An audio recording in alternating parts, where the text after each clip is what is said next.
श्री कुंज बिहारी श्री सुखदेव श्री श्याम चरणदास जय श्री गुरुदेव। श्री भक्तमाल कथा चरित्र श्रवण में हम पिछले अंक में स्वामी श्री रामरूप जी महाराज का चरित्र सुन रहे थे और इसमें हमने सुना कि गुरु महाराज ने कृपा करके श्री ठाकुर जी के दर्शन कराए और गुरु कृपा की अलौकिक शक्ति का उन्होंने आभार प्रकट करते हुए अपनी वाणी में गुरु महिमा का ये पद वर्णन किया है जो हम आज सुन रहे हैं। मोको गोविंद सो गुरु प्यारो, गोविंद ने गुण संगी कीनो, गुरु ने कीनो न्यारो। गोविंद लोक भोग विष दिए, अरु परलोक बिगारो। विषयी बंधन काटे सारे, गुरु परलोक संवारो। गोविंद अर्थ काम मोहि दीने, भव सागर में डारो। अर्थ काम गुरु मोहि छुटायो, भव सागर ते तारो। चरणदास गुरुदेव दया करी, दियो अभय पद भारो। राम रूप आनंद ही पाए, बार बार बलिहारो। श्री मुक्ति मार्ग में इस पद का वर्णन किया है कि मुझे तो गोविंद से भी अधिक गुरु प्रिय लगता है। कारण इस पद में वर्णन किया है कि गुरु महाराज ने कृपा करके मुझे सब प्रकार से गुणों से अलग, लोक भोग से अलग सब कुछ सुधार दिया है। आचार्य महाप्रभु श्री श्याम चरणदास जी महाराज ने इनमें जीवों को तारने की योग्यता देख करके रामत करने की आज्ञा दी, जिससे संसार के लोग आपकी शरणागत होकर अभय हों और भगवत धाम के अधिकारी हो। श्री गुरुदेव की आज्ञा से आपने रामत शुरू की। गुरु आज्ञा से रामत कीनो, भक्ति दान जीवन जग दीनो। देश विदेश रमेले संता, शिष्य सेवक जग किए अनंता। आपके 82 गुणी महंत प्रमुख शिष्य थे, जिन्होंने अलग अलग स्थानों पर अपने आश्रम स्थापित किए और भी हजारों साधु आपके शिष्य थे।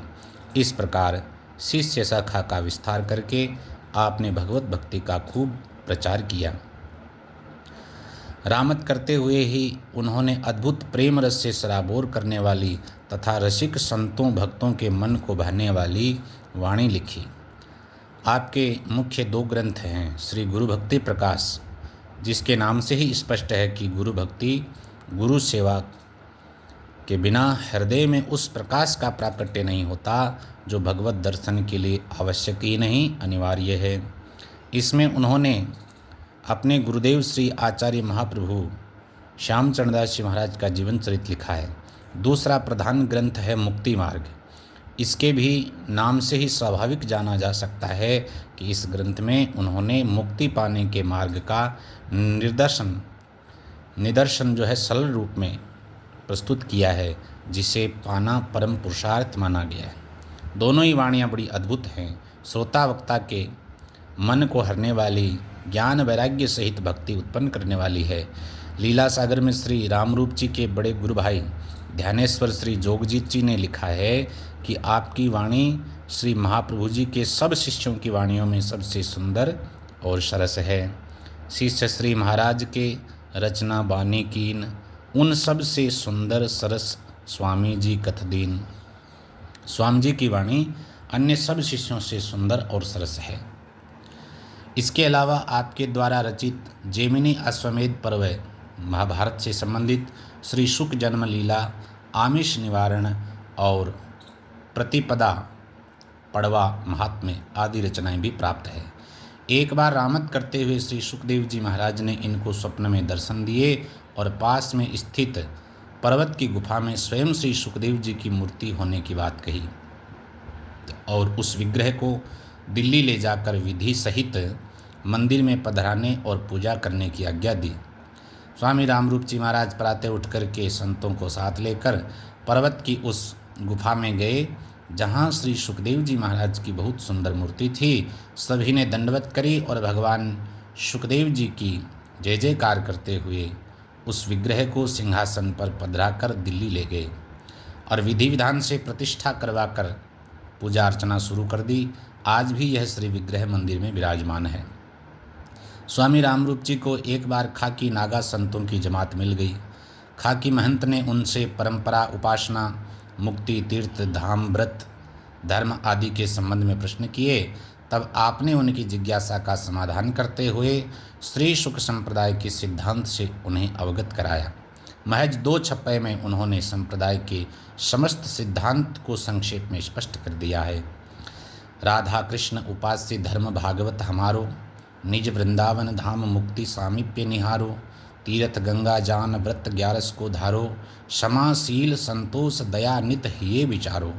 संप्रदाय सुखदेव मुनि आचार्य श्यामचरण दास, राम रूप 3 पद शरण नवदा भक्ति निवास। ये पहला छप्पे है। कितना सुंदर, बहुत संक्षेप में समस्त सिद्धांत का, तीर्थ आदि का, उपासना का वर्णन किया है। जय जय श्री सुखदेव संप्रदा तासु कहाई, भगवत धर्म बखान जगत में भक्ति चलाई। चरणदास के शिष्य सर्वगति ईस आचारज, भय अभय बहुजीव सर्व के सारे कारज।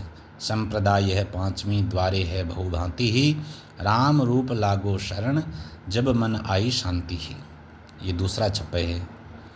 श्री गुरु प्राप्ति के बाद भजन की क्रिया प्रारंभ होती है और भजन की भी कई विधियां हैं, किंतु कलयुग में विविध समस्याओं से ग्रसित जीवों के लिए हरिनाम स्मरण ही सर्वश्रेष्ठ साधन है, जिसका स्वामी रामरूप जी महाराज ने बहुत ही जोर दे करके वर्णन किया है। नाम महिमा के संबंध में उनका मत ये है कि थोथे सब ही नाम बिन योग यज्ञ धन धाम, राम रूप राजा वही जा घट नौबत नाम।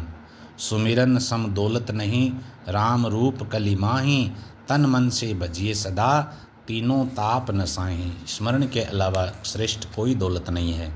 सुमिरन सौदा खूब है मुक्ति नफा ता माही, राम रूप कोई करो टोटा आवे नाही। इसमें तो लाभ ही लाभ है, लेकिन इसके लिए भी कमर कसनी पड़ती है। दृढ़ निश्चय करके सूरवीरता से मैदान में डटना पड़ता है, और सूरवीर वही है जो भ्रमरूपी कपाट को तोड़ करके संसार से सहायता की आशा छोड़ करके भक्ति मैदान में डटकर स्मरण में लग जाए। राम रूप सोई सूरमा तोड़े भरम कपाट, सुमिरन में लागा रहे छाड़ जगत की बाट। ये सूरवीर का लक्षण है। कायर लोग तो परिवार आदि की बेड़ियों को भी नहीं तोड़ पाते हैं, और उन्हें ही ये माया जो है बांधती है। कायर कुल में फंस रहे अरु माया के जाल, राम रूप न्यारे हुए सोई भय निहाल। पूर्ण निष्ठा और समर्पण से बात बनती है। मुफ्त में कुछ नहीं मिलता है, और मिलता है तो वह क्षणिक होता है, आनंद देने वाला नहीं होता। सर्वश्रेष्ठ वस्तु, परम आनंद देने वाली वस्तु तो तन मन सर्वस्व समर्पण से ही प्राप्त होती है। और हम जब बात परमात्मा की करते हैं तब तो इस समर्पण को अति अनिवार्य हम कह सकते हैं। उन्होंने कहा है, हरि हीरा हमने लिया तन मन अर्पाशीष, सहज सुहेला ना मिले राम रूप जगदीश। सहज में नहीं मिलता है, तन मन अर्पाशीष, सर्वस्व समर्पण करने के बाद ही हरि हीरा प्राप्त होता है। इतनी सहजता से वह हरि नहीं मिलता, वह तो अनन्य भाव से उसके प्रति समर्पित होकर के उसे ही चाहने से और तत्संबंधी साधन करने से मिलेगा, जो गुरु द्वारा प्रदत्त हो। स्वामी रामरूप जी के अनन्यता के बारे में स्वयं के वचन हैं, और कितनी दृढ़ता और साहस के साथ वे ये कह रहे हैं, मैं तो एक निरंजन ध्याऊँगा, लाभ होए के सर्वस जाओ और न शीश नवाऊँगा। एक ही आस एक विश्वास एक ही सुन लव लाऊँगा, एक ही साहिब सिरजनहारा ताही के गुण गाऊँगा। टेक गही सांचे साईं की झूठा भरम भगाऊँगा, धर्म राय की कान न मानो ऐसा अदल बिठाऊँगा। अदल माने न्याय होता है। अमर नगर में जाए बिराजू निर्भय बम्ब बजाऊँगा, राम रूप कहे सुनियो साधो भवजल बहुरी न आऊँगा। कितनी दृढ़ता से ये बात ताल ठोक के कह रहे हैं कि मैं एक निरंजन ध्याऊँगा, अब चाहे कुछ भी हो।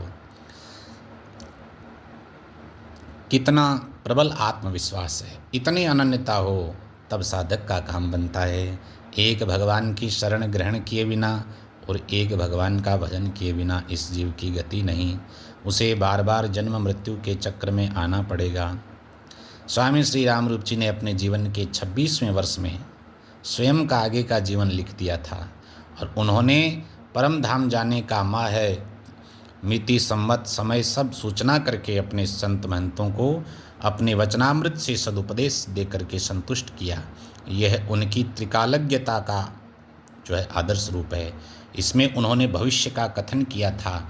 उन्होंने अपने जीवन के अंतिम समय में अपने साधु संत शिष्यों को बुला करके धाम यात्रा करने का निश्चय सुनाया।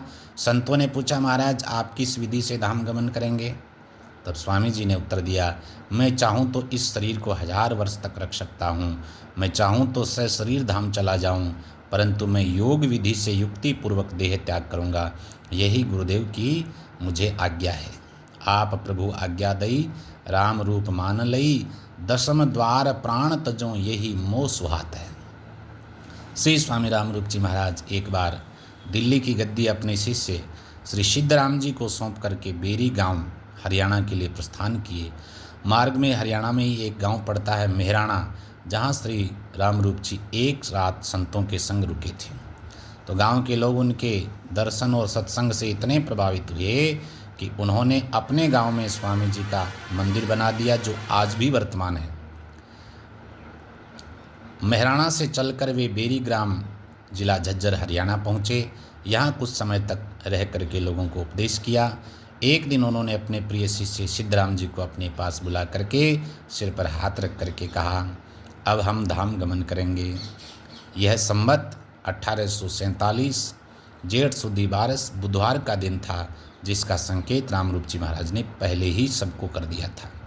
1847 संवत विक्रम 20वें बीसा जेठ सुदी 12 तिथि जानी, बुधवार दिन लिया पिछानी। स्वामी रामरूप जी ने पद्मासन में बैठकर दशम द्वार का भेदन करते हुए देह त्याग कर श्री भगवत लीला में प्रवेश किया। 46 वर्ष भूतल रहे रामरूप महाराज भक्ति प्रचारी जगत में परमारथ के काज। 46 वर्ष तक भूतल में रहे और 26वें वर्ष में अपने आगे का जीवन वृत्तांत बता दिया 20 वर्ष पहले। और श्री मुक्ति मार्ग जी की रचना भी उसी समय की है जब 25-26 वर्ष उनको चल रहा था। बेरी गांव में महाराज रामरूप जी की सुंदर समाधि और बहुत सुंदर बड़ा आश्रम है, जहां महाप्रभु श्री श्यामचंद्रदास जी महाराज के समय से ही प्रचलित वसंत पंचमी का सुंदर मेला लगता है। स्वामी जी की वाणी को और उनके संपूर्ण व्यक्तित्व कृतित्व को हम उनके द्वारा अनुभव वाणी के रूप में लिखे हुए श्री मुक्ति मार्ग जी के पदों को वर्णन कर सकते हैं। और उनकी गुरु निष्ठा, गुरुभाव, गुरु भक्ति देखने हो, हम उनकी दूसरी रचना श्री गुरु भक्ति प्रकाश जी का अनुशीलन कर सकते हैं। जय जय श्री सुखदेव।